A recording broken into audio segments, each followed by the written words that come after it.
complaining about the methods is like such loser shit. You know what I mean? Like politics is like a dirty game. It really is. You know what I mean? Right. And like emails are a part of it. And like everybody should be smarter than saying shit on email. And fucking Podesta shouldn't click a fucking phishing link. Like it's gonna happen that someone's gonna click a phishing link at some point. And like frankly, I got to be honest with you, like Russiagate and even kind of like the how angry everyone is about Assange, it's loser shit because they lost and now they want to like complain about the fucking that the rules weren't followed. I'm like, you just lost. That's the way it goes. You know what I mean? Defeat is an orphan and victory has 1,000 fathers. You know what I mean? Exactly. It's always somebody else's fault. Yeah, for real. And I'll never forget that it was Podesta asking some cybersecurity guy, so should I click on this? And then the guy writing back, absolutely do click on this. Yeah, look, He wasn't even hacked. He was pissed. I think he literally just made a mistake. He meant to say do not.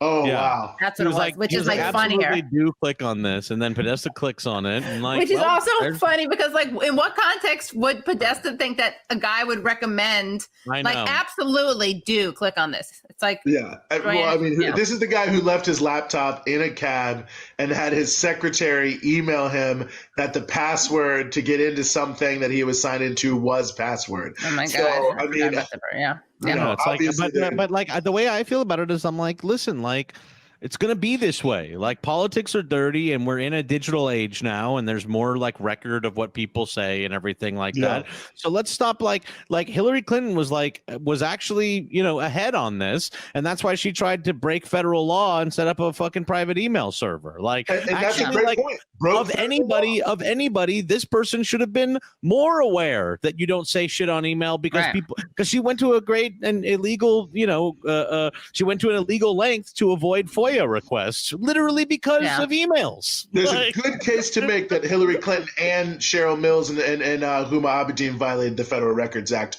for sure. Oh, really? Which is like not a small, to wipe those hard drives. And, you know, listen, there's a reason why Cheryl Mills was given immunity right away to speak on this, because it was obvious that she was guilty of like people don't recognize when you're a public official, you can't just erase stuff.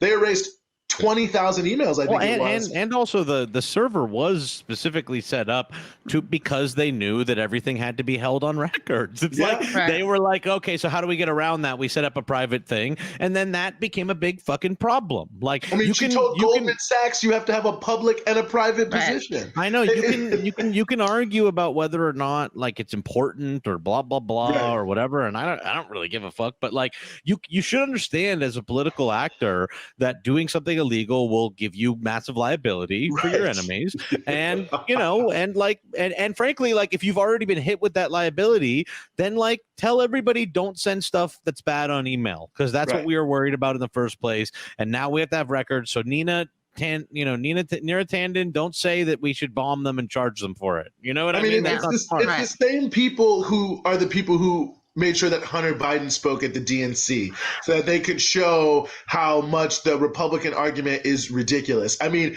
anyone with half a brain would have been like, keep this dude 1,000 miles away from the convention.